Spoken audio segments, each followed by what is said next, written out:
Hello students, अपना classroom में आप सभी का स्वागत है फिर से। तो हमने अभी तक first two lessons we have covered from the first book that is Flamingo and first lesson of Vistas means the third level. Today we are going to discuss the first poem of the class 12th, that is My Mother at 66. It's a beautiful poem written by Kamla Das. हम एक एक करके इस तरीके से complete syllabus cover करेंगे और उसी तरीके से कवर करेंगे जैसे कि हम क्लासरूम में पढ़ते हैं। काफ़ी डिटेल के साथ बात करेंगे। तो चलिए शुरू करते हैं हम आज का पोएम। अभी तक यदि किसी भी साथी ने चैनल को सब्सक्राइब नहीं किया है तो प्लीज़ चैनल को सब्सक्राइब कर दें ताकि आपको सभी वीडियोज़ या लेसन्स मिलते रहे। नोटिफिकेशन उसका आप जो है ऑन कर देना। जो पीछे के लेसन्स हैं उनको भी आप देख सकते हो। तो सबसे पहले हम बात करेंगे अपने पोएट के बारे में। और जो पोएम है my mother at 66, it is written by Kamala Das. Kamala Das a very great poetess of India. ये इंडिया की काफ़ी ग्रेट पोएटेस रही और इनका जो बर्थ है वो 1934 में, she was born in 1934 in Malabar. Malabar means ये केरला की रहने वाली हैं। और ये बेसिकली जो मलयालम है उसमें भी लिखती हैं, जो कि केरल की अपनी लैंग्वेज है, रीजनल टंग है, लोकल टंग है। And she writes in English also. और इसके बारे में थोड़ा सा और हम बात करें। She is recognise as one of India's foremost poets. She is one of the great well known popular poets of India.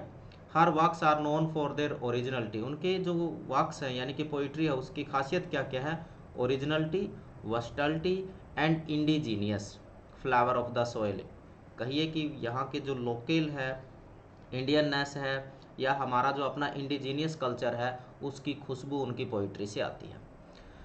कमला दास ने नॉवेल्स भी लिखे हैं, शॉर्ट स्टोरीज भी लिखी है और पोइट्री के लिए तो फेमस है ही। और उन्होंने अपना एक ऑटोबायोग्राफी भी लिखा है, स्टोरी ऑफ माई लाइफ के नाम से, माई स्टोरी के नाम से, my story.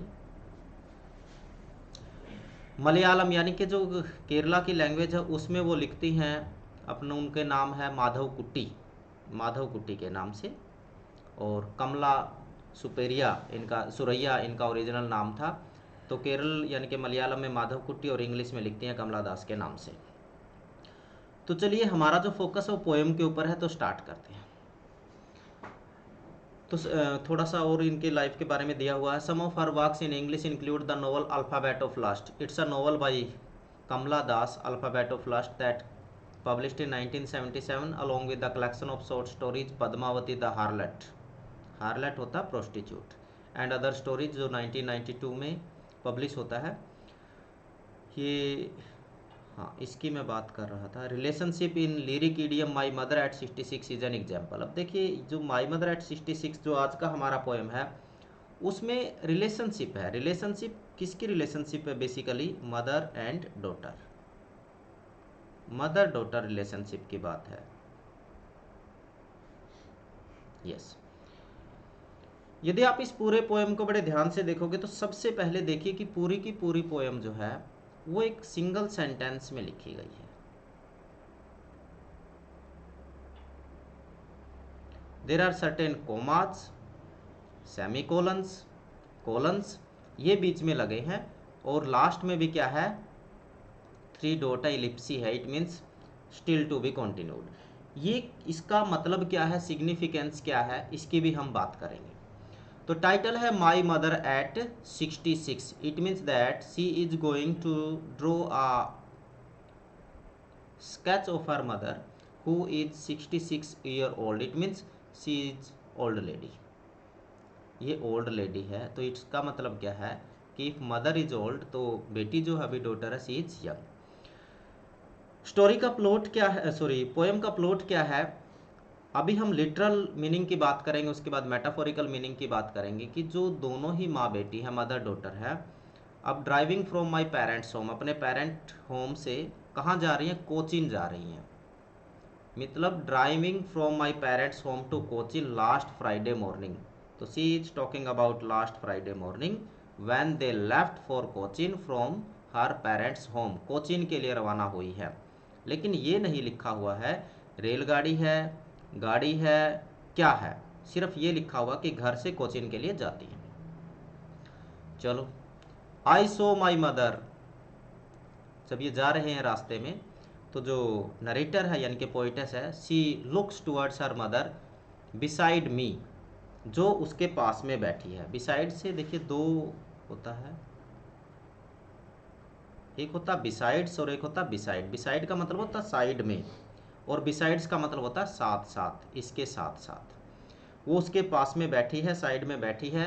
And what she was doing, she was dose, dose मतलब ऊँग रही है, यानी कि नींद साफ देखी जा सकती है। Open mouth, and her mouth was open, मुंह खुला हुआ है और ऊँग रही है। हर फेस एसन लाइक दैट, और उसका चेहरा कैसा है, फेस कैसा है, एसन, एस होता राख, मटियाला, राख के जैसा चेहरे का रंग है। इट मीन्स दैट पेल, एसन राख जैसा हो जाना, पीला पड़ जाना, ये सब किसके संकेत हैं, ये सारे के सारे जो है हेल्थ के संकेत, सिंबल नहीं है। It means that mother is not feeling well. One reason she is old, second और some other reason might be कि she might not feeling well, उसकी सेहत अभी अच्छी नहीं है। राख यानी कि चेहरा कैसा है, राख के जैसा रंग है। Like that of a corpus, corpus क्या होता है, कॉर्पस होता है डेड बॉडी, लाश जिसको कहते हैं। She is just like a corpse, living corpse, अभी सांसें चल रही हैं, जिंदा है, लेकिन जो बैठने का जो तरीका है, चेहरे का रंग है, आव भाव है, मुंह खुला हुआ है, ऐसा लग रहा है जैसे एक लाश हो। तो रिलेशनशिप यानी कि मदर कुछ भी नहीं बोल रही है। The whole poem is in a monologue, dramatic monologue. Dramatic monologue का मतलब है कि सिर्फ पोइटस बोल रही है, बाकी दूसरे कैरेक्टर का आभास हमें हो रहा है मदर का, लेकिन वो किसके थ्रू हो रहा है, पोइटस के थ्रू ही हो रहा है, नरेटर के थ्रू ही हो रहा है। ऐसी पोएम को हम ड्रामेटिक मोनोलॉग की कैटेगरी में डालते हैं। दूसरी बात, एंड रियलाइज, यानी कि जब उसने उसकी माँ की तरफ देखा, माँ की हालत क्या है, चेहरा पीला पड़ा हुआ है, राख के जैसा है, डेड बॉडी की जैसी लग रही है, मुंह खुला हुआ है, तब एंड रियलाइज्ड, और उसको महसूस हुआ, क्या महसूस हुआ, विद पेन, पेन दर्द, that she was as old as she looked. अब उसको किस चीज़ का पेन हुआ कि उसकी माँ अब बूढ़ी हो चुकी है और वो ज़्यादा दिनों तक उसके साथ नहीं रह पाएगी। इट मीन्स वो क्या महसूस कर रही है, वो महसूस कर रही है कि mother's death is very near, उसकी माँ की डेथ काफ़ी नज़दीक है।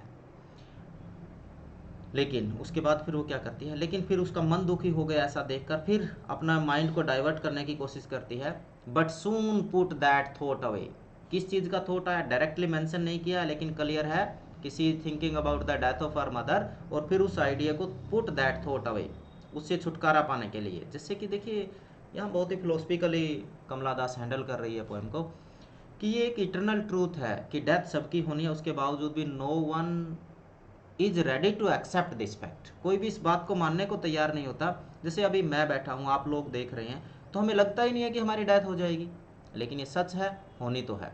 तो वो उस विचार से बचने के लिए डाइवर्ट करते हैं अपने माइंड को, और साफ साफ लिखा हुआ है पुट दैट थॉट अवे, उस थॉट को एक साइड करती है। And looked out at young, पहले जो है गाड़ी या रेलगाड़ी जिसमें भी बैठे अपनी माँ की तरफ देख रही थी, अब इससे बचने के लिए बाहर की तरफ देखती है खिड़की से, और बाहर क्या देखती है, and looked out at young trees. समझने की कोशिश कीजिए, दो तरीके का फिनोमिना चल रहा है। Inside the train car whatever they have, there is old age, there is death, there is desperation. Outside totally opposite to it, young trees. It means inside death के सिंबल हैं, symptom हैं, और outside life के symptom हैं। Young trees sprinting, ये खूबसूरत चीज़ होती है कि आप किसी भी गाड़ी में बैठ के जा रहे हो तो आपको दिखाई देता है कि बहुत तेज़ गति से पेड़ दौड़ रहे हैं, लेकिन ऐसा नहीं होता है। द ट्रीज आर स्टेशनड, वो वहीं पर खड़े हैं, दे आर स्टेबल, और वो हम, ये तो साइंस का नियम आप जानते हो। तो वो ट्रीज उसको कैसे नज़र आते हैं, young trees, they are sprinting, sprinting fast दौड़ना। अब यंग क्यों बोला है ट्रीज को, क्योंकि दौड़ना, उछलना, कूदना, ये किसकी निशानी है, किसका सिम्टम है, किसका संकेत है, जब आप यूथ होते हो और हेल्थी भी होते हो। बच्चे इस काम को बहुत अच्छे से कर सकते हैं। फिर दूसरी चीज़ क्या देखती है outside, the second scene is imagery is the merry children. सबसे पहले क्या देखा, sprinting trees, and second one is merry children. Merry का मतलब होता है खुश, हैप्पी। दूसरी साइड क्या है, बच्चे हैं। समझने की कोशिश कीजिए, एक साइड ट्रीज को यंग बोला है तो दूसरी साइड क्या, बच्चे। They are also young, they are also full of energy, full of life, full of happiness, merriment. तो बाहर का और अंदर का जो एटमोसफियर है वो एक दूसरे के टोटली अपोजिट है। Spilling out of their homes, दौड़ के घरों से बाहर आ रहे हैं।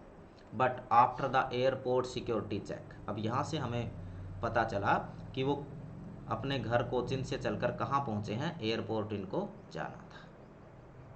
ठीक है, और अब सिक्योरिटी चेक, जैसे कि एयरपोर्ट पे आपको पता है वहाँ पर चेकिंग वगैरह होती है। Standing a few yards away, now the distance between them few yards, कुछ ही कदम की दूरी है। I looked again at her, फिर से अपनी माँ की तरफ देखती है।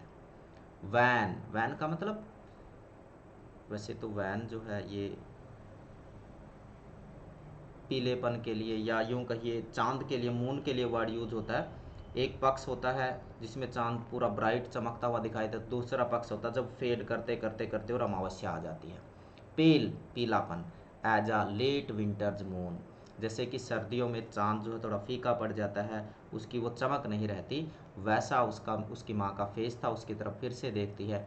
And felt that old familiar एक, एक का मतलब होता पेन। और फिर से जब अपनी माँ की तरफ देखती है तो वो बाहर, यानी कि जो यंग ट्रीज, मैरी चिल्ड्रन देखने के बाद थोड़ा सा मूड चेंज हुआ था। जब फिर से दोबारा अपनी माँ की तरफ देखती है तो फिर से वो पुराना दर्द, ओल्ड फैमिलियर, एक फैमिलियर जिससे बहुत अच्छे से परिचित है, वो दर्द फिर से उसके चेहरे पर वो महसूस करती है। माई चाइल्डहुड्स फियर, अब ये बहुत ही फिलोसफिकल लाइन है। भाई देखिए, छोटा जो बच्चा होता है वो सबसे ज़्यादा करीब किसके होता है, माँ के। वो एक पल भी माँ से दूर नहीं रहता, और थोड़े से टाइम के लिए भी माँ दूर हो जाती है तो बच्चा रोना स्टार्ट कर देता है। उसके लिए लाइफ एकदम से ये कहिए कि जीरो हो जाती है। यानी कि जिस तरीके से एक छोटे बच्चे को अपनी माँ के खोने का गम होता है, दर्द होता है, ठीक वैसा ही दर्द अब, हालांकि पोइटस नरेटर जो है वो यंग है, अडल्ट है, वो महसूस कर रही है। माई चाइल्डहुड्स फियर, कि जैसा एक छोटा बच्चा अपनी माँ के लिए सेंसिटिव होता है, इमोशनल होता है, ठीक ऐसा ही दर्द आज वो महसूस कर रही है। But all I said was, लेकिन वो सिर्फ कितना कह पाई, लास्ट का डायलॉग जो बोला है अपनी माँ को, all I said was see you soon amma, कि अम्मा फिर मिलेंगे, और उसको बाय बाय टाटा बोलती है। All I did was smile and smile and smile, और सिर्फ वो क्या करती रही, उसकी तरफ बोलती रही और स्माइलिंग। ये लिटरल आप कहिए कि एक्सप्लेनेशन था, लेकिन एक दूसरा पहलू इसका है जो कि असली है। सिर्फ इसके लिए तो पोएम कमला दास ने नहीं लिखा है। पूरी की पूरी पोएम जो है एक सिंगल सेंटेंस में, अब उस बात पे आता हूँ जो स्टार्ट की थी, सेंटेंस में लिखी हुई है लेकिन certain commas, colon, semi colons वगैरह हैं। It means that the poem represents और सिम्बोलाइजेज द लाइफ। पोएम किसका संकेत है, लाइफ का है। लाइफ कभी भी स्मूथ नहीं चलती, there are certain obstacles, there are certain barriers, और वो बैरियर कौन है यहाँ पर, comma, inverted comma, colon, semicolon, ये उन बैरियर या जो बाधाएं लाइफ में आती हैं उनके सिंबल हैं, उनके प्रतीक हैं। सेकेंड चीज़ क्या है कि जो लास्ट की यदि आप लाइन देखोगे वो कोचीन एयरपोर्ट की बात हो रही है। This airport you can compare it with the funeral place. Funnel place मतलब यदि किसी की डेथ हो जाती है तो उसके जो सारे रिलेटिव होते हैं वो सारे मिलके डेड बॉडी को लेके जाते हैं फनरल प्लेस पे। फनल प्लेस पे जब लेके जाते हैं तो हमारी एक लिमिट होती है किसी के साथ कहीं तक जाने की, और यहाँ के बाद जब बॉडी को क्रेमेट किया जाता है तो बाकी के सारे लोग वापस आ जाते हैं।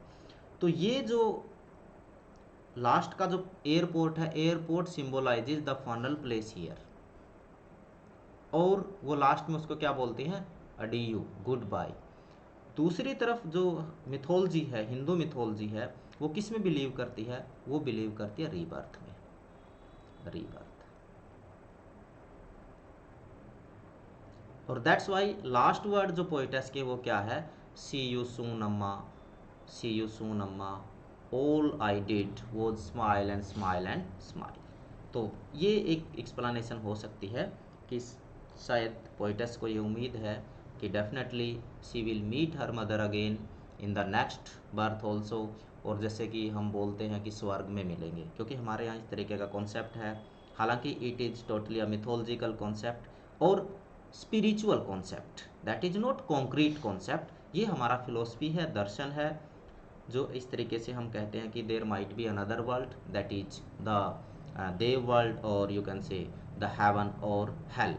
हेल यानी कि if someone who dies, that person was an evil spirit, तो definitely that person will move to hell. if that person has good deeds, तो definitely वो कहाँ जाता है, स्वर्ग में। ऐसा हम मानते हैं, ऐसा माना जाता है, और ये हमारा फिलोसफी है, ये स्पिरिचुअलिज्म है। इसके कोई कॉन्क्रीट एविडेंस कोई कहे तो दैट्स नॉट पॉसिबल।